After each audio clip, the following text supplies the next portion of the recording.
বাংলা দলে অনুশীলন চলছিল, তাতেই গুরুতর জখম হয়েছেন কোচ রামন। ইনডোরে অনুশীলন চলাকালীনই এই দুর্ঘটনাটি ঘটে। আপনাদের আবারও জানিয়ে দিই যে বাংলা দলে অনুশীলন চলছিল এবং সেই সময় ইনডোরে এই ঘটনাটি ঘটে। বাংলা দলে যখন অনুশীলন চলছিল গুরুতর জখম হন কোচ রামন।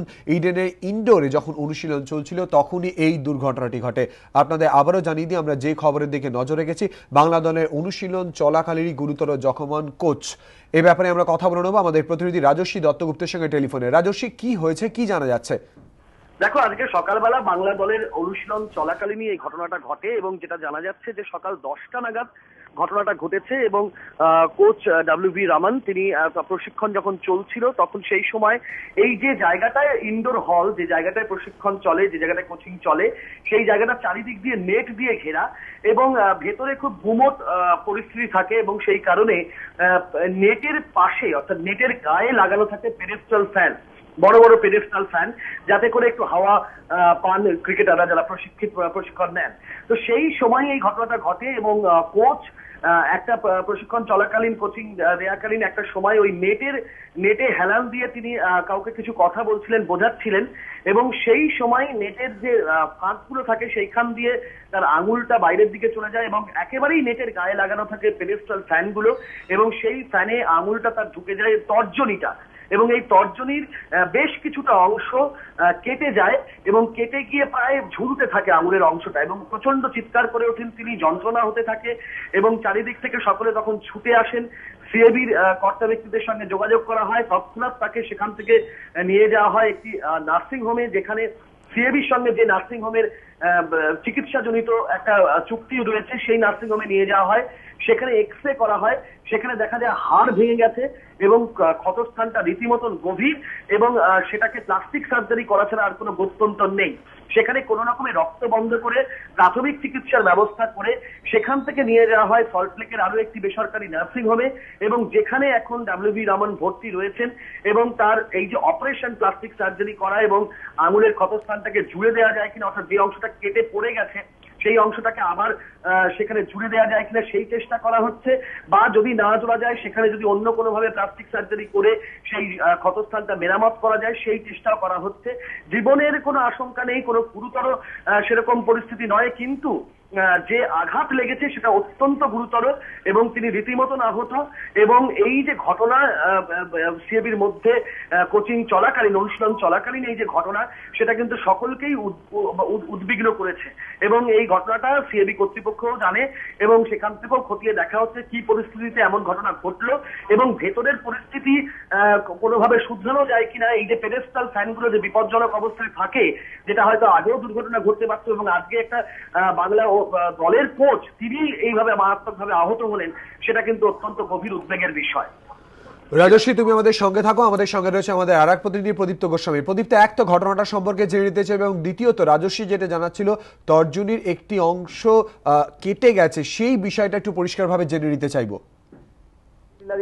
প্রথমত আজকে ঘটনা ঘটে সকালবেলা বাংলা দলের চ্যালেঞ্জার ট্রফির জন্য অনুশীলন চলছিল, যেখানে বাংলা খেলবে এবছর, যেহেতু বাংলা গত বছর বিজয় হাজারে ট্রফি জিতেছিল। অন্যান্য দিনের মতোই রুটিন প্র্যাকটিস ছিল, কিন্তু যে ঘটনাটা ঘটে সেটা হচ্ছে যে আজকে যেহেতু এরকম বর্ষাকালের একটা অবস্থা, সেই জন্য পঙ্কজ গুপ্ত ইনডোরের ভেতরে এবং সেখানে ইনফ্রাস্ট্রাকচার দীর্ঘদিন ধরেই কিন্তু একেবারে বিপর্যস্ত অবস্থায় পড়ে আছে এবং সেটা সিএবি প্রেসিডেন্ট জগমোহন ডালমিয়া নিজেও খুব ভালো করে জানেন। সেখানে একটা টার্ফ লাগবে এবং সেখানে আনুষঙ্গিক ক্রিকেট প্র্যাকটিসের জন্য যা কিছু লাগে সেগুলো সম্পূর্ণ মানধাতার আমলে এটা সিএবির প্রত্যেক অফিসিয়াল খুব ভালো করে জানেন।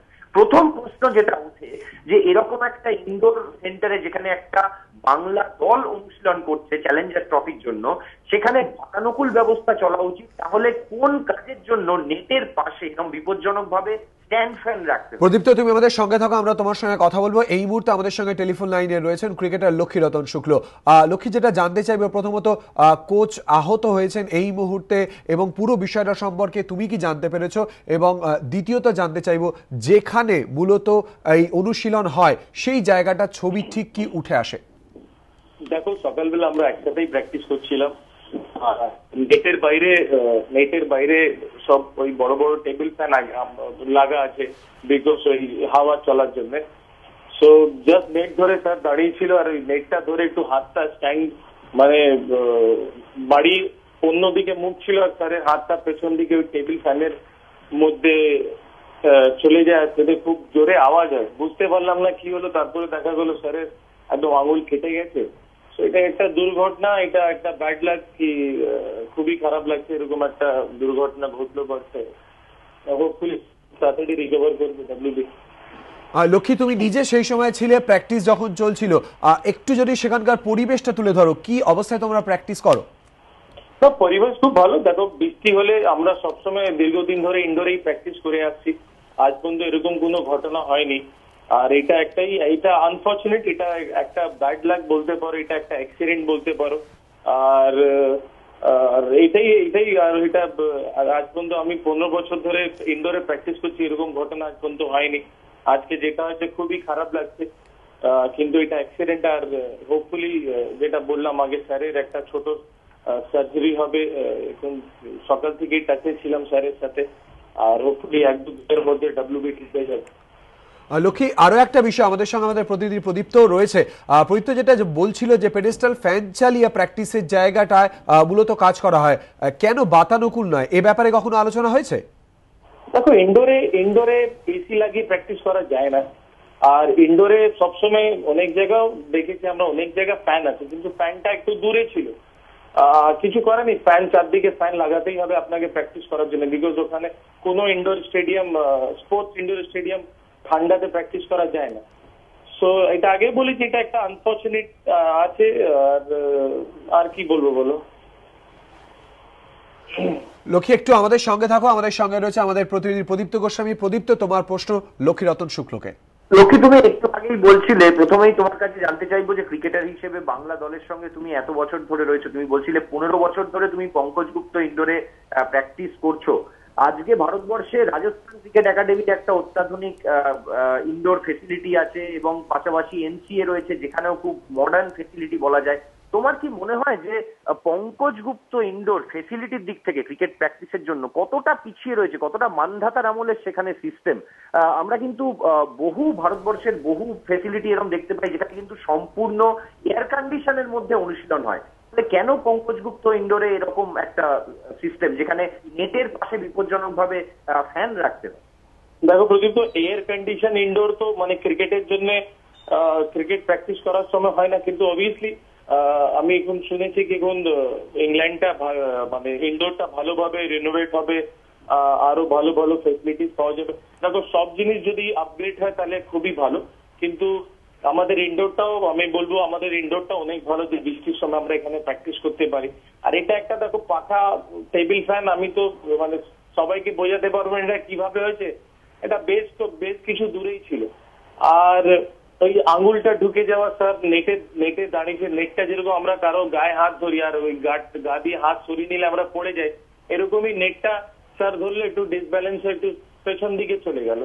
সো এটা একটা আনফর্চুনেট আছে, আর হোপফুলি কি এরকম কিছু অন্য ব্যবস্থা করা যাবে ফিউচারে।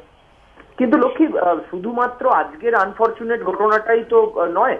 আজকে যদি আমরা তাকিয়ে দেখি, এর আগেও তো পঙ্কজ গুপ্ত ইনডোর নিয়ে অনেক সমস্যা হয়েছে, সেখানে কাজটা খারাপ হয়ে গেছে। তোমরা নিজেরা প্র্যাকটিস করো, হয়তো আরো ভালো বুঝতে পারবে। সিএবি ভবিষ্যতে পরিকল্পনাও নিচ্ছে যে সেই টাস্কটা চেঞ্জ করতে হবে। সব মিলিয়ে তোমার কি মনে, মানে কতটা পিছিয়ে রয়েছে পঙ্কজ গুপ্ত ইনডোর কোচিং সেন্টার? দেখো, আমি আগেও বললাম কি যত জিনিস আপগ্রেড হয় সবার পক্ষেই ভালো। আর আমি শুনেছি এটা খুব শীঘ্রই ইনডোর অনেক নতুন ভাবে তৈরি হবে। তো এটা যতক্ষণ তৈরি হচ্ছে না ততক্ষণ তো কিছু বলা যাচ্ছে না, এই ফেসিলিটি ইউজ করতে হবে আমাদের।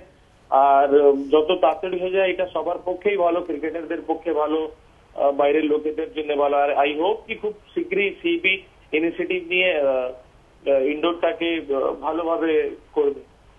আজকে কোচের ক্ষেত্রে এই ঘটনাটা ঘটেছে। ডব্লিউবি রামান একজন ভারতবর্ষকে রিপ্রেজেন্ট করেছেন, তিনি ওয়ানডে খেলেছেন ভারতের হয়ে, এবং সেখানে আজকে কোচের ক্ষেত্রে যদিও এই ঘটনাটা ঘটেছে লক্ষ্মী, মিডল ফিঙ্গারের আঙুলের নখ একেবারে উপড়ে গেছে বলা যেতে পারে তোমাদের কোচের।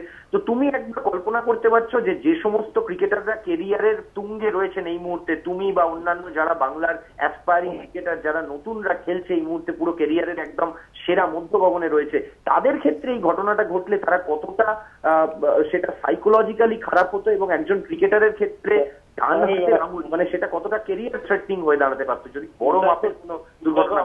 আমরা দেখেছিলাম আবিক চৌধুরীর আজ থেকে 4-5 বছর আগে আবিক চৌধুরী প্র্যাকটিস থেকে গিয়ে গাড়ি করে অ্যাক্সিডেন্ট হয়ে গেল তার।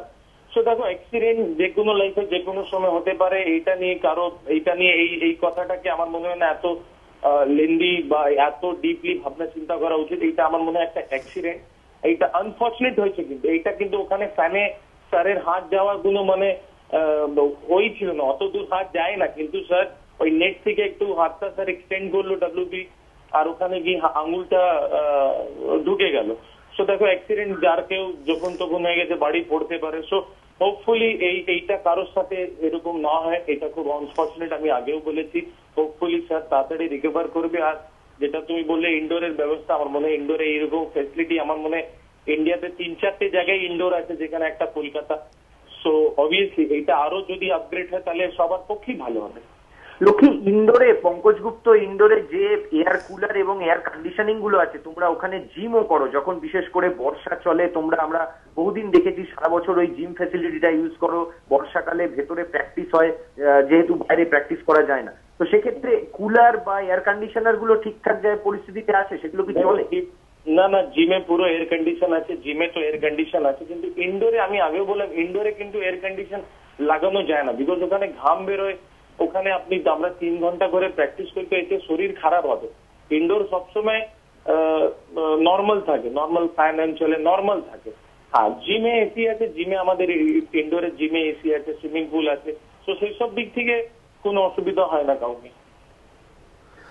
লক্ষ্মী, তোমরা নিশ্চয়ই ক্রিকেটাররা যারা ছিলে সেই সময় অনুশীলনে তোমরা কোচের সঙ্গে তারপরে নিশ্চয়ই কথা বলেছো, যখন তাকে প্রথমে নাইটিঙ্গেলে নিয়ে যাওয়া হয় এবং তারপরে তাকে বাইপাসের ধারে একটি বেসরকারি হাসপাতালে এই মুহূর্তে নিয়ে যাওয়া হয়েছে, তিনি এই মুহূর্তে মানসিকভাবে কিরকম জায়গায় রয়েছেন? না, অবভিয়াসলি এরকম একটা স্যার খুব স্ট্রং আছে, নিজে আরামসে গেল, বললো ডোন্ট ওয়ারি, আমাদেরকে বললো। আর অবভিয়াসলি এরকম একটা অ্যাক্সিডেন্টের পর সবারই মনটা একটু খারাপ হয়ে যায়। আর স্যারের এখন আমার মনে হয় 8-10 দিন স্যারের খুবই খারাপ হয়ে যাবে, আমাদের সবার খুব খারাপ লাগছে। তারপরে আমরা প্র্যাকটিসটা পুরো অফ করে দিলাম, আর হোপফুলি এটাই প্রে করবো কি স্যার তাড়াতাড়ি উঠে, এটা একটা খুব মাইনর ইনজুরি, হোপফুলি স্যার খুব তাড়াতাড়ি রিকভার করবে। আর এখন আমাদের চ্যালেঞ্জার্স ট্রফিও আছে সামনে, so we need him, I hope কি উনি খুব তাড়াতাড়ি রিকভার করবে। ধন্যবাদ লক্ষ্মী।